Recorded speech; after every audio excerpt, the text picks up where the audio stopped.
حسن خاتمہ کی علامات کیا ہے، یعنی اچھی موت کی علامات، یہ انشاءاللہ ایک ایک کر کے آپ لوگوں کے سامنے رکھوں گا۔ دیکھیے اچھی موت کی علامات یہ بھی ہیں اور اس کے علاوہ بھی ہو سکتی ہیں، لیکن کچھ چیزیں میں آپ لوگوں کے سامنے رکھوں گا۔ ان میں سے ایک چیز اللہ کے رسول صلی اللہ علیہ وسلم نے فرمایا جس کا آخری کلام لا الہ الا اللہ ہوگا وہ جنت میں داخل ہوگا، ابو داؤد کی روایت۔ اچھی موت کی نشانی میں ایک یہ ہے کہ وہ آخری لفظ لا الہ الا اللہ نکالے، کلمہ پڑھ کر جس کا انتقال ہوا، یہ اچھی موت کی نشانی ہے۔ پھر اسی طرح اللہ کے رسول صلی اللہ علیہ وسلم نے فرمایا مومن کی موت پیشانی کے پسینے سے ہوتی ہے، یہ حدیث بھی ترمذی میں موجود ہے۔ مطلب اگر کسی کے انتقال سے پہلے پیشانی پہ پسینہ آیا ہوا ہے تو سمجھو کہ یہ بھی اچھی موت کی نشانی ہے۔ پھر اسی طرح اللہ کے رسول صلی اللہ علیہ وسلم نے فرمایا جو بھی مومن جمعہ کے دن یا جمعہ کی رات کو مرے گا اللہ اسے قبر کے فتنے سے بچائے گا، مسند احمد کی یہ روایت ہے۔ مطلب یہ ہے کہ جمعہ کے دن یا جمعہ کے رات کو مرنا یہ بھی اچھی موت کی نشانی ہے۔ پھر اسی طرح اللہ کے رسول صلی اللہ علیہ وسلم نے فرمایا جو اللہ کی راہ میں شہید ہو اسے مردہ مت کہو کیونکہ وہ اللہ کے پاس رزق دیے جاتے ہیں، صحیح مسلم کی روایت ہے۔ مطلب جو اللہ کی راہ میں شہید ہو جاتا ہے وہ بھی اچھی موت ہے۔ پھر اسی طرح اللہ کے رسول صلی اللہ علیہ وسلم نے فرمایا تعاون ہر مسلمان کے لیے شہادت ہے، صحیح بخاری کی روایت۔ مطلب ایک ایسی بیماری جو پھیلتی ہے جیسے کہ ابھی کرونا کو ہم لوگوں نے دیکھا، ایک دوسرے کو پھیلتی ہے، لگ جاتی ہے، یہ تعاون ہے۔ تو ایسی بیماری میں جو مر جاتا ہے وہ بھی اچھی موت کی علامت ہے۔ پھر اسی طرح اللہ کے رسول صلی اللہ علیہ وسلم نے فرمایا جو پیٹ کی بیماری سے مر جاتا ہے وہ بھی شہید ہے۔ تو مطلب صحیح مسلم کی روایت ہے یہ بھی اچھی موت کی نشانی ہے کہ پیٹ کی درد کی وجہ سے کوئی مر گیا ہے۔ پھر اسی طرح اللہ کے رسول صلی اللہ علیہ وسلم نے فرمایا شہید اصل میں 5 قسم کے ہیں، ایک تعاون کی بیماری کی وجہ سے، پھر اسی طرح کوئی غرق ہو کر مر گیا ہو، پھر اسی طرح کیا ہے پیٹ کے درد سے مر گیا ہو، اسی طرح کوئی جل کر مر گیا ہو، کوئی نیچے دب کر مرنے والا ہو، یہ صحیح بخاری کی روایت ہے۔ یعنی یہ سب شہید ہے۔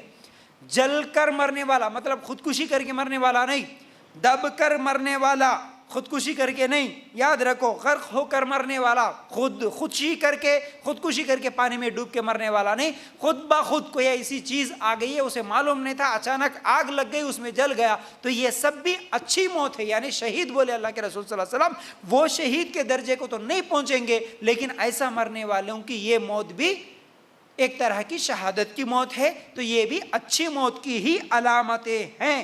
اسی طرح اللہ کے رسول صلی اللہ علیہ وسلم نے فرمایا، ابو داؤد کی روایت ہے دوران حمل فوت ہونے والی عورت بھی شہید ہے۔ حمل کی تکلیف کی وجہ سے جو مر جاتی ہے وہ عورت کو بھی اللہ کے رسول صلی اللہ علیہ وسلم نے کیا ہے شہید کہا۔ پھر اسی طرح اللہ کے رسول صلی اللہ علیہ وسلم نے فرمایا جو شخص اپنے مال کی حفاظت میں قتل کر دیا گیا وہ بھی شہید ہے، صحیح بخاری کی روایت۔ مال کی حفاظت میں کسی کے ساتھ لڑائی ہو گئی، جھگڑا ہو گیا، اس کا مال تھا، اس کی مال کی حفاظت کرنے کے لیے یا کوئی چور آ گیا تو اپنے مال کی حفاظت کرنے میں کسی سے لڑائی جھگڑا ہو گیا، ایسی حالت میں اگر کوئی مر گیا تو یہ بھی اچھی موت ہے۔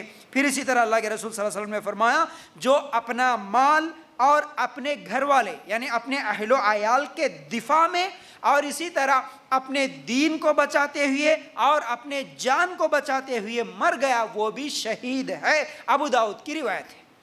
اپنے گھر والوں کے اوپر کوئی حملہ کرنے کے لیے آیا تو ایسے وقت میں کوئی لڑ رہا ہے، کوئی عورت ہے اپنے بچوں کو بچانے کے لیے لڑ رہی ہے، ٹھیک ہے نا۔ پھر اسی طرح کیا ہے کوئی اپنے دین کو بچانے کے لیے کوئی کفر کرو بول رہا ہے، ایسی حالت میں کافر کے ساتھ یا مشرک کے ساتھ لڑائی ہو گئی، اس کو قتل کر دیا گیا، یہ بھی شہید ہے۔ پھر اسی طرح اپنی جان بچاتے ہوئے کوئی جان قتل کرنے کے لیے آیا لیکن اپنی جان بچاتے ہوئے بھی خود بھی مر گیا تو بھی وہ کیا ہے شہید ہے۔ یہ سب اچھی موت کی علامتیں ہیں۔ لیکن کسی کا چہرہ کالا ہوا تو مرتے وقت دیکھ کے اس کو بری موت سمجھنا، یا پھر گورا ہے مطلب چہرے پہ نور آیا بھائی کتنا دیکھو چمکتا ہوا چہرہ ہے بلکہ یہ سمجھ کے اس کو اچھی موت سمجھنا، ٹھیک ہے۔ پھر اسی طرح میت ہلکی ہے تو فرشتے اٹھا رہے ہوں گے یہ اچھی موت ہے سمجھنا، ہاں یہ تمام چیزیں کیا ہے غلط ہے۔ اسی طرح کچھ لوگ یہ بھی بولتے خواب میں آ کے جو ہے نا وہ میت کو آج مر گئے نا ہم ان کو خواب میں دیکھے وہ روٹی کھا رہے تھے سوکھی روٹی دیکھو انہوں بھوکے ہے، اس طرح سمجھنا، یہ تمام چیزیں غلط ہے۔ پھر اسی طرح ہم لوگ ابھی اس حدیث میں جو دیکھے جمعہ کی دن یا جمعہ کے رات کو مر گیا، یا پھر اسی طرح کیا ہے بیماری کی، پیٹ کی بیماری کی وجہ سے مر گیا یا حمل سے مر گیا، جتنی بھی چیزیں ہم دیکھے یہ سب اچھی موت کی علامتیں ہیں، لیکن شرط یہ ہے کہ اس کے ساتھ وہ توحید پرست بھی ہو، شرک کرنے والا نہ ہو۔ شرک کرنے والا اگر وہ پیٹ کی درد کی وجہ سے مر جائے، شرک کرنے والا کسی تعاون کی بیماری سے مر جائے، شرک کرنے والا کیا ہے اگر حمل میں عورت مر گئی تو پھر وہ اس کے لیے اچھی موت نہیں، شرک کرنے والے کے لیے نہیں ہوتی ہے اچھی موت۔ شرک کرنے والا کسی بھی اچھے کام کو کرتے ہوئے مر جائے اس کے لیے وہ موت اچھی ہوتی ہی نہیں ہے۔ جو مواحد قرآن و سنت کے مطابق عمل کرتے ہوئے توحید پہ قائم رہا، اگر وہ ان بیماریوں میں، ان تکلیفوں میں اگر مر گیا تو سمجھو کہ وہ اچھی موت ہے، اس کے علاوہ شرک کی حالت میں مرنے والے کی موت اچھی نہیں ہو سکتی۔ اب مر گیا، مرتے وقت کلمے کی تلقین کرنا اور مرنے کے بعد کیا پڑھنا ہے؟ اگر کسی کی کیا ہے مرنے کی خبر بھی اگر ہم لوگ سنیں تو پڑھنا کیا ہے؟ سب سے پہلے انا للہ و انا الیہ راجعون۔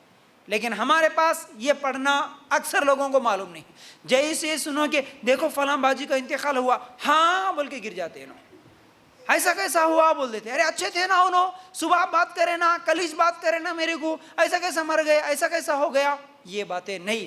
جس کسی کی بھی اگر خبر سنے مرنے کی، سب سے پہلے ہمارے زبان سے نکلے انا للہ و انا الیہ راجعون۔ سورہ بقرہ آیت نمبر 156 اللہ تعالیٰ فرماتے ہیں الذین اذا اصابتهم مصیبہ قالوا انا للہ و انا الیہ راجعون۔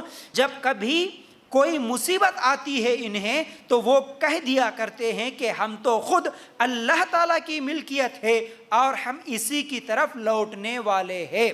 انا للہ و انا الیہ راجعون کا مطلب کیا ہوا کہ ہم اسی کی ملکیت یعنی اللہ کی ملکیت ہے، پھر اسی کی طرف لوٹنے والے ہیں۔ اور یہ پڑھنا بھی کب ہے؟ صرف میت پر ہی نہیں، مرنے کی خبر سننے کے بعد ہی نہیں۔ اللہ تعالیٰ یہاں پر کیا فرماتے ہیں؟ جب بھی کوئی مصیبت ان کو پہنچتی ہے، جب بھی کوئی مصیبت، کسی بھی قسم کی مصیبت، بچہ گر گیا مصیبت ہے، بیماری آ گئی مصیبت ہے، کوئی تکلیف والی بات سنے مصیبت ہے، اجی ان کو ایکسیڈنٹ ہوا کہتے ہاسپٹل میں لے کے گئے، انا للہ و انا الیہ راجعون۔ پاگل ہو گئے کہ انہوں مرے نہیں، ابھی خالی ایکسیڈنٹ ہی ہوا نہیں۔ ہر مصیبت پہ پڑھنا ہے، یہ ہر مصیبت پہ۔ ہمارے پاس انا للہ بولے تو وہ خالی مر گئے تو پڑھنے کا کیا ہوا جی، تو انہوں مارے نہیں، اب بیچ کہیں کو پڑھ دے رہے، مرنے کے بعد ہی نہیں، ہر مصیبت پہ یہ پڑھو، چھوٹی سی چھوٹی مصیبت بھی، کوئی بھی چیز، ٹھیک ہے نا۔ تو بہرحال یہ دعا ہے سورہ بقرہ آیت نمبر 156 میں۔